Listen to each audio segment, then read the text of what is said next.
നമുക്ക് Canva AI image generator വഴി ഒരു ക്രിസ്മസ് പോസ്റ്റർ നിർമ്മിച്ചാലോ? അതിനായി ക്യാൻവ ആപ്പ് ഓപ്പൺ ചെയ്ത് ലെഫ്റ്റ് മെനു ബാറിൽ ആപ്സ് ക്ലിക്ക് ചെയ്യുക.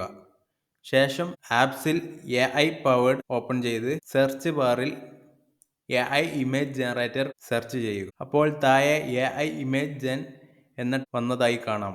അത് സെലക്ട് ചെയ്ത് യൂസ് ഇൻ ന്യൂ ഡിസൈൻ എടുത്ത് ശേഷം describe the image you want to create എന്നുള്ളിടത്ത് എന്താണോ നിങ്ങൾക്ക് വേണ്ട ആ ഒരു ഇമേജ് അത് കൊടുത്ത് ക്രിയേറ്റ് കൊടുക്കുക. ഞാനിവിടെ ക്രിസ്മസ് പോസ്റ്ററിൻ്റെ ഒരു പ്രോംപ്റ്റ് കൊടുക്കുന്നു. അപ്പോൾ ആ പ്രോംപ്റ്റിനനുസരിച്ച് ക്രിസ്മസ് ട്രീ വിത്ത് സാന്താക്ലോസ് എന്ന ഇമേജ് ജനറേറ്റ് ആയി വന്നത് കാണാം. ശേഷം റൈറ്റ് കോർണറിലെ ഡൗൺലോഡ് ബട്ടൺ ഉപയോഗിച്ച് നിങ്ങൾക്ക് ആ ഇമേജ് ഡൗൺലോഡ് ചെയ്തെടുക്കാവുന്നതാണ്.